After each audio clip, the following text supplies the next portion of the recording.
तसं करा.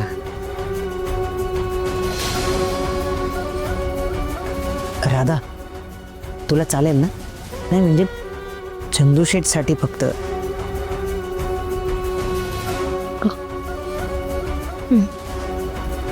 गुरुजी आवरा.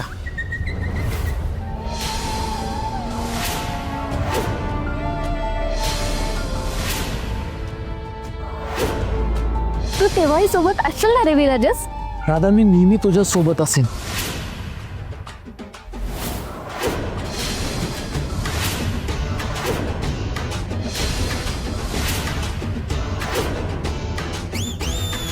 अरे बघताय काय, मारा त्याला.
विराजस खपला असेल ना?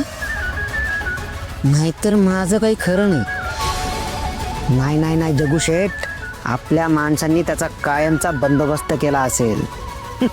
तो काही इथं येत नसतो आता.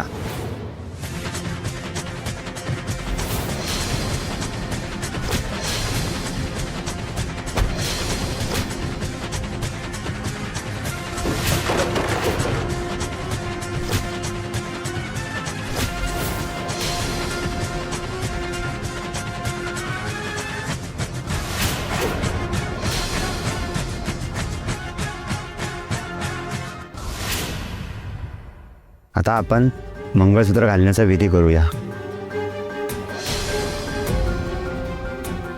गुरुजी जरा लवकर करा. नाही म्हणजे चंदू शेठ औषध घेतील ना.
हे मंगळसूत्र नवरीच्या गळ्यामध्ये तुम्ही घालायचं आहे.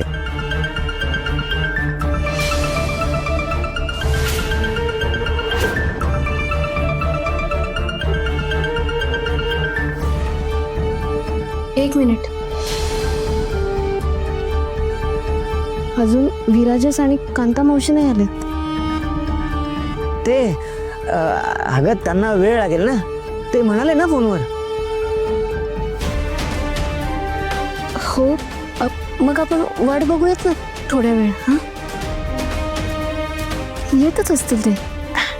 अगं ते येतील मागून. मुहूर्त चुकायला नको ना. असं कसं? ते आल्याशिवाय लग्न लागलं तर कसं वाटेल त्यांना?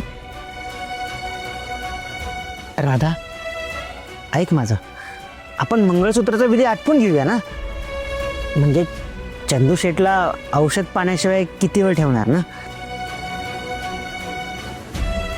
आणि विराजस आणि ताई आल्यावर बाकीचे विधी करता येईल ना. आणि आता चंदू शेठची तब्येत महत्वाची आहे राधा.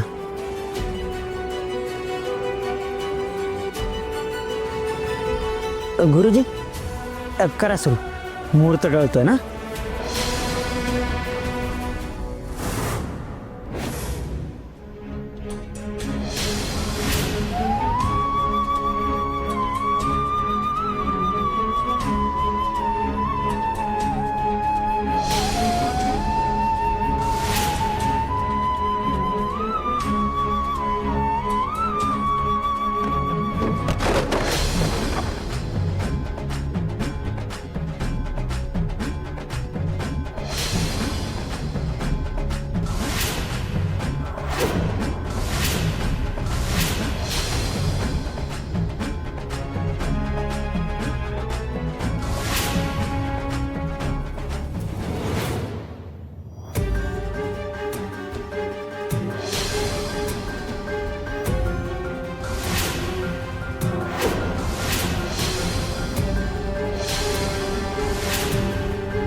राधा,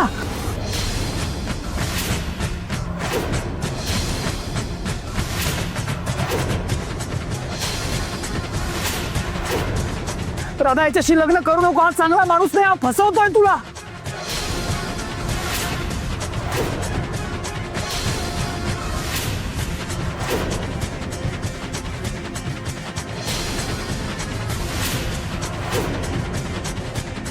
चल गुरुजी, बंद कर आत्ताच्या आत्ता हे सगळं.